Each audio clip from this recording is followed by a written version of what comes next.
El mercantilismo.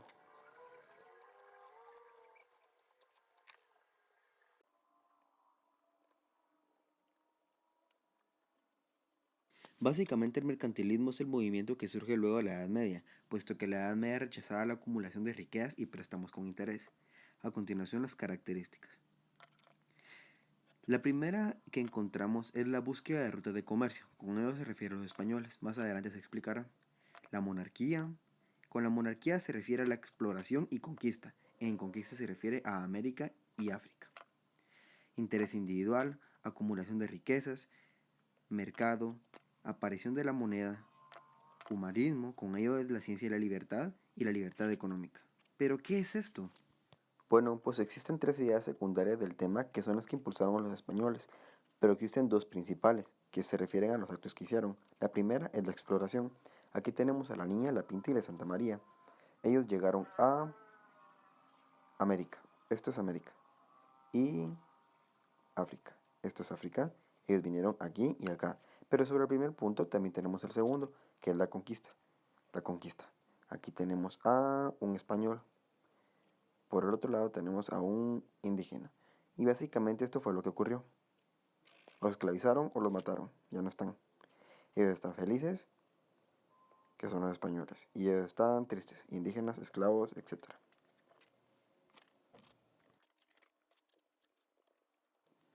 Entre las consecuencias que trajo el mercantilismo fue la sobreacumulación de bienes y riquezas. Pero esto también trajo el trueque y aparece la moneda. El trueque no es nada más que el intercambio de dos productos que se acoplan a las necesidades que necesiten. Por ejemplo, este tiene un círculo y este tiene un cuadrado. Y son felices. Aparece la moneda. La aparición de la moneda opaca el valor del trueque, pero ojo, algunas personas aún lo usan. Lo bueno de esto es que ahora se le puede asignar un valor determinado a cada producto. Esto es un cofre del tesoro lleno de monedas. Bueno, pues como creo que se sobreentiende durante todo este movimiento, lo que existió fue una libertad económica de hacer trueques, hacer intercambios o vender cosas al antojo de cada quien.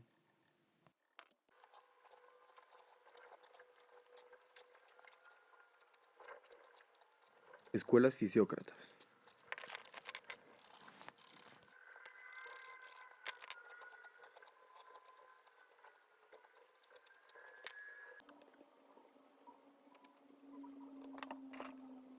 Bueno, pues como ya se vio en el video, la corriente se originó en el siglo XVIII en Francia y la base de esta se encuentra en la producción agrícola. Subrayamos agrícola, muy importante. Existen muchas definiciones para este tema, ya sea en internet u otros medios, pero según lo visto en clase y en lo personal, me agradaron estas dos. En la primera hace referencia de que la industria no es necesaria para generar ganancia, y en la segunda habla de la ley natural. Esa ley natural habla sobre la naturaleza del hombre, siempre anulando la intervención del Estado.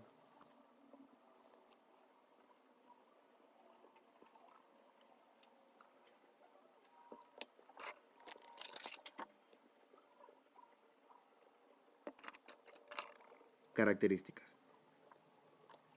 La primera es la teoría económica, y cabe mencionar que no todas las corrientes poseen una propia, y esta, como ya se mencionó, se basa en que la industria no genera riqueza. El reino de la naturaleza no solamente se basa en que tiene una producción agrícola, sino también en la esencia y naturaleza del hombre. Producción agrícola, industria no genera riqueza, sociedad de leyes naturales, como bien se decía, sobre la descendencia del hombre, el Estado no controla, y critican el Estado intervencionista. Con eso se refiere al punto anterior. Los puntos anteriores ya debieron haber quedado entendidos, pero igualmente se ilustrará con fines de un mejor aprendizaje. Este es una zanahoria. Este otro es una mazorca. Este es un brócoli. Y por último, una berenjena. Bien, como se decía anteriormente, si la industria no genera riqueza, basa su economía en la producción agrícola y no a la industria. Cabe mencionar de que tampoco acumulan los metales. Nuevamente un cofre del tesoro y nada de esto es acumulable. También tenemos dos personajes sobresalientes. El primero es Thomas Hobbes. Este, aparte de promover la fisiocracia, decía que los mercantilistas eran los liberales, y ellos Los fisiocráticos eran conservadores. Como segundo tenemos a Benjamin Franklin, quien aparte de también promover la fisiocracia, se recuerda porque dijo: parece que no hay más que tres formas en las que una nación puede adquirir riquezas. La primera es mediante la guerra, como hicieron los romanos saqueando a sus vecinos conquistados. Esto es robo. La segunda es por el comercio, que generalmente es engañoso. Y la tercera es por agricultura, único medio honesto.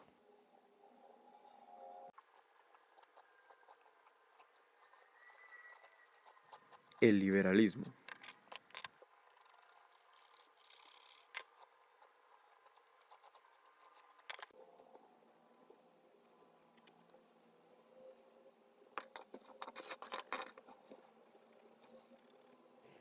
El liberalismo también surge en el siglo XVIII, pero este se origina en Inglaterra, y aquí tenemos una bandera del país. Características. Como principal característica, tenemos de que es un movimiento totalmente capitalista. ¿Qué quiere decir esto? Pues quiere decir que el motor de la economía es la propiedad privada. Inicia con la revolución industrial. Con ello se refiere a que todo el movimiento comienza cuando se inventa la máquina de vapor. También hay un estado llamado estado gendarme. Este es el que proporciona seguridad a las necesidades de cada individuo. Entre ellos están libertad individual, libertad de empresa y libertad de la propiedad privada. Pero hay otra característica que sobresale durante este movimiento, que es la explotación al trabajador, puesto que lo obligan a trabajar por un salario mínimo y trabaja de 12 a 16 horas diarias. ¿Se imaginan eso? Pero, ¿cómo inicia la revolución industrial? Bueno, pues como ya se mencionó, la revolución industrial inicia con la invención de la máquina de vapor. Esto es una máquina de vapor. No soy tan buen dibujante, pero creo que en algo se asemeja a las imágenes encontradas en internet. También se da la producción en serie. Por ejemplo, ese es un par de zapatos, pero no se venden así, sino solamente por mayoreo. Como les recuerdo, aquí la base de la economía es la propiedad privada, y hay leyes que respaldan al individuo, puesto que él es el con su casa, y si otro se acerca, pues ese se electrocuta.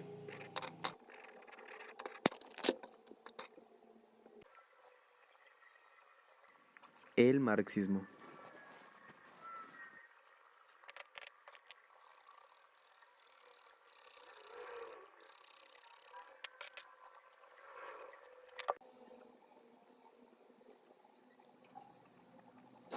Básicamente esta teoría se basa en dos puntos importantes, el económico y el político. Características. El primer punto que encontramos aquí es que critica esencialmente el capitalismo, pero debido a la importancia haremos un énfasis en este punto.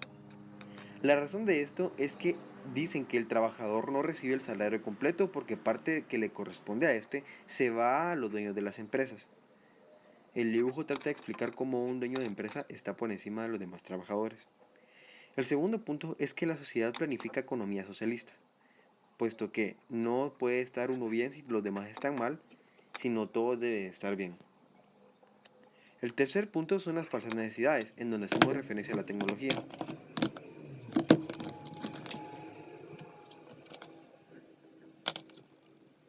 El cuarto punto son los movimientos sociales. Con esto se refiere a la lucha de clases.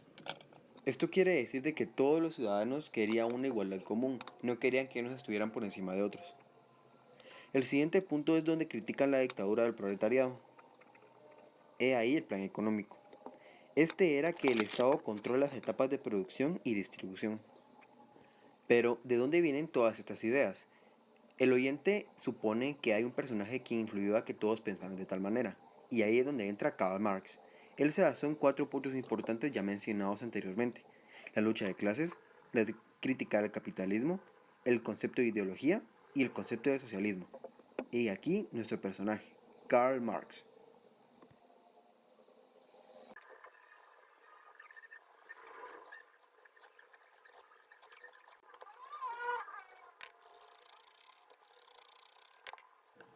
Neoclásicos. Cuando se habla del término neoclásicos, se sabe que neo significa nueva, por lo que la palabra significa los nuevos clásicos. Características.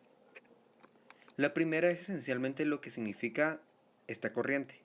y es que representa el capitalismo, pero basado con una armonía social. Y en la segunda es, ¿se recuerdan de la crítica del marxismo? Bueno, pues aquí no existe una lucha de clases ni explotación. Se hará un énfasis en que no hay explotación, puesto que a cada factor productivo se le paga según su aporte. ¿Han escuchado el dicho cada quien siembra lo que cosecha? Bueno, pues aquí se equivale a lo mismo, solo que un poco más literal. El siguiente punto es que la economía no necesita del Estado, pero esto crea cierta distorsión económica.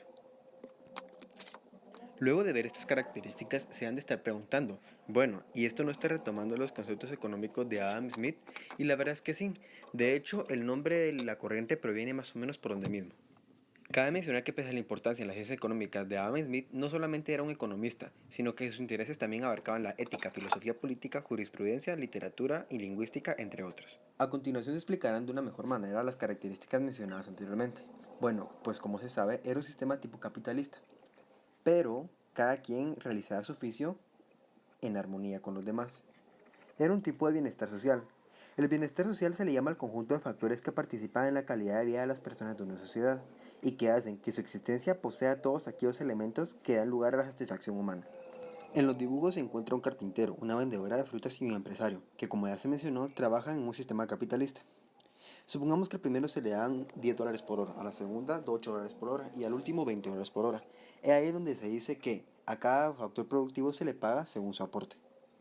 Pero al final de cuentas, cada uno, independientemente de las clases sociales, está feliz en un sistema capitalista. Pero esto trajo como consecuencia la crisis de 1929. Esta se vivió en el mundo entero. Hay teorías que dicen de que fue aquí donde Estados Unidos consiguió el gran poder que se conoce como actualmente. La crisis de 1929 consistió básicamente en la sobreproducción de bienes, como por ejemplo este montón de pares de zapatos. Supongamos que una compañía creó todo este montón de pares de zapatos y tiene únicamente este comprador y esta compradora. Pues como se sabe lógicamente, no se dará abasto.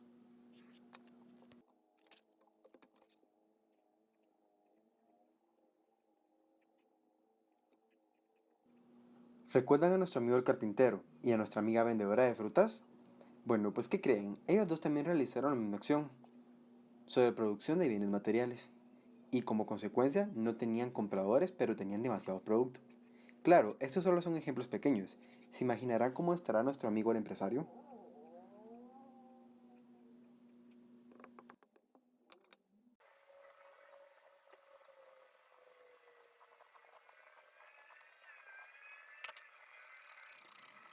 El keynesismo. Esta parte de la historia es comprendida por John Maynard Keynes, un economista británico. Es por eso la bandera de Inglaterra, que vivió en el siglo XX y hablaba de dos puntos importantes, el económico y el político. Todo esto después de la Segunda Guerra Mundial. Inicialmente, él dice que el capitalismo no tiende a pleno empleo, ni a equilibrio de los factores productivos. Con eso se refiere a que un equilibrio que únicamente dará pleno empleo accidentalmente. Características. La primera es la oferta agregada, de lo cual está totalmente de acuerdo. Lo segundo es la demanda agregada, lo cual desaprueba. Lo tercero es como el objetivo que él tiene, que es salvar el capitalismo, por lo que dice que es una necesaria intervención del Estado. Y la cuarta es lo que él marca, que es la macroeconomía. Con esto se refiere a que él estudia las variables como bienes y servicios, productos, total de ingresos, el nivel de empleo, entre otros, lo cual deja descendientes que sigan estudiando los mismos campos. Bueno, y otra vez para ejemplificar, tenemos a nuestro amigo el carpintero y a la vendedora de frutas. Supongamos que cada uno inicia vendiendo su producto cierta cantidad de dinero, pero debido a la demanda tienen que elevarlo y elevarlo y elevarlo constantemente. Entonces él dice que el Estado debería de ayudarlos. Y tanto van así que modifican las leyes y funciona por un tiempo, pero luego hay cierto desacuerdo por parte del sector privado, lo cual genera nuestro siguiente tema, en donde dicen que el Estado no es la solución, sino el problema.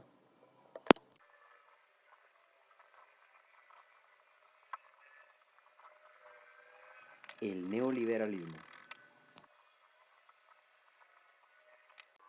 Básicamente el neoliberalismo inicia en 1970, con la crisis del petróleo. Este consistía en que los árabes no le quisieron vender el mismo a los países que apoyaron a Israel durante la guerra del Yom Kippur. Esta guerra no está importante, por lo que no entraremos en detalle. Esto es la extracción del petróleo y aquí está más o menos la imagen. Bueno, el objetivo principal de este era la máxima ganancia a través de la libertad económica. Entonces se preguntarán, ¿esto no se parece al liberalismo? Y la verdad es que sí, pero con la palabra neo antes, como se había mencionado anteriormente. Entonces desaparecen los programas de ayuda social manejados por el Estado. Y adivinen cuál fue uno de los pocos que quedó, el IX. A continuación se expondrán las características. La primera es que las empresas privadas toman el control. La segunda es la privatización y liberación económica. La tercera es que se impone el mercado. Por lo tanto, desaparecen los programas de seguro social, vivienda, ley de salarios, control de precios y subsidios.